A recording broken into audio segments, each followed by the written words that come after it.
ఇప్పుడే చూసాను భయ్య సిద్ధార్థరాయ్ దీన్నమ్మ బాక్స్ ఆఫీస్ దింపేశాడు గుణపం. ఏ ఉన్నాయి భయ్య సినిమాలోని బంచిక్లు. ఓ పక్క స్క్రీన్ ప్లే, ఒక పక్క డైరెక్షన్, ఒక పక్క బీజియం. అర్జున్ రెడ్డి కూడా ఒక మూలక పనిచేది భయ్య. మనం సమంత నాగచైతన్య చూసుకుంటే ఎంత బంచిక్లు ఉంటాయి. ఒక విజయ్ దేవరకొండ రష్మిక మందానికి ఎన్ని బంచిక్లు ఉంటాయో ఈ సినిమాలో హీరోయిన్ అన్ని బంచిక్లు భయ్య. సో ఎవరు మిస్ అవ్వద్దు. ఒక మంచి ఎంటర్టైన్మెంట్ నిజంగా పీక్ లెవెల్లో ఉంది భయ్య. అసలు ఎన్నెన్ని విజువల్స్ ఉన్నాయి, ఎన్నెన్ని స్క్రీన్ ప్లేస్ ఉన్నాయి.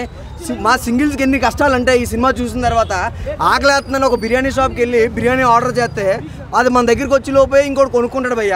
ఆ బిర్యానీ కొనుక్కొని దుమ్ములు తినేసి ఆ పిప్పులు మనకి ఇస్తారు భయ్య. అలానే సొసైటీ ఈ రోజుల్లో తయారైందనమాట.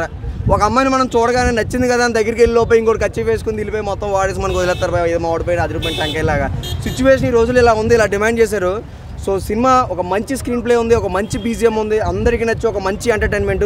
ఇటువంటి సినిమాని ఎవరో మిస్ అవ్వద్దు. చాలా అంటే చాలా బాగుంది. అసలు ఉన్నాయి చూడండి అయ్యా బంచిక్ సీన్లు.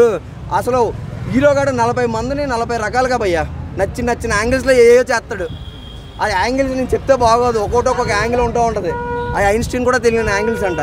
సో సినిమా చూడండి, మీ అందరికీ నచ్చుతూ ఉంటుంది. అలానే మన కొత్తగా వచ్చిన రేవంత్ రెడ్డి గారు, మీరు కూడా కొంచెం ఎక్కువ కష్టపడతారు, కొంచెం రిలీఫ్ తీసుకొని సిద్ధార్థరాయ్ సినిమా చూడండి. నిజంగా చాలా బాగుంటుంది సినిమా. బంచికలు బాగుంటాయి. అర్థం కాలే హీరోయిన్ ఒకలా ఇద్దరని కాదన్న, ఉంటానన్నారు. వేటకొకలు కోతకొకలు ఉంటానే ఉంటున్నారు. ఇంకా నచ్చినట్టే ఎంజాయ్. సిద్ధార్థరాయ్ సినిమా అయితే నాకు చాలా బాగా అనిపించింది. అంటే కొన్ని సీన్స్లో అయితే మాత్రం మైండ్ బ్లోయింగ్ అన్న. నిజంగా మనోడు దీపక్ నటనకైతే ఫిదా అయిపోయాను. ఇప్పటికీ ఆ నటించిన కొన్ని సీన్స్, ఎమోషన్ సీన్స్, పిచ్చి సీన్స్ అయితే మాత్రం నాకు మైండ్లో అలా ఉండిపోయాయి అనమాట. చాలా బాగా నటించాడు. ఇంకా సినిమా కోసం మాట్లాడుకుంటే ఫస్ట్ హాఫ్ కొంచెం స్లోగానే ఉందన్న. ఫస్ట్ హాఫ్ స్లోగానే ఉంది. నెరేషన్ కూడా చాలా కొత్తగా అనిపించినా కొంచెం స్లోగా అనిపించింది. స్క్రీన్ ప్లే కొంచెం డల్ అయింది ఫస్ట్ హాఫ్లో. బట్ సెకండ్ హాఫ్ వచ్చేప్పటికి కొంచెం రొమాన్స్ సీన్స్ కావచ్చు, కొన్ని ఎమోషన్ సీన్స్ కావచ్చు, చాలా గట్టిగా ప్లాన్ చేశారు. సెకండ్ హాఫ్ అయితే మాత్రం సెకండ్ హాఫ్ ఓకే, ఒక యావరేజ్ మూవీకి అయితే చెప్పుకోవచ్చు నేను చూడడం వరకు అయితే. సిద్ధార్థరాయ్ ప్రతి ఒక్కరు చూడాల్సిన సినిమా. సిన్సియర్గా ఎవరైతే లవ్ చేశారో వాళ్ళు ప్రతి ఒక్కరు చూడాలి.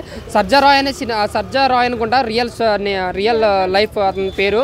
అది 1979 నుంచి 2005 వరకు అతను ప్రేమించి పిచ్చోడైన ఒక క్యారెక్టర్ని ఇందులో చూపించారనమాట. నిజంగా అలాంటి మనిషి ఉండడం కన్నా చచ్చిపోవడం మంచిదని మనకు సినిమాలో మనం చూసినంతసేపు అనిపిస్తుంది. ఇక క్లైమాక్స్లో అయితే మాత్రం తన యాక్టింగ్ లాస్ట్ 20 మినిట్స్ అయితే మాత్రం నెక్స్ట్ లెవెల్ అన్నమాట. నిజంగా ప్రేమిస్తే సినిమాలో భర్త కన్నా బాగా నటించాడు. చాలా అంటే చాలా బాగుంది. సో ఒక్కసారి కాదు, మీరు సిన్సియర్గా ప్రేమించిన ఎవరైతే ఉన్నారో ప్రతి ఒక్కరూ సినిమా చూసే అవకాశం చాలా పురుషులంగా కనబడుతుంది. ప్రతి ఒక్కరి సినిమా చూడాలన్న. Thank you.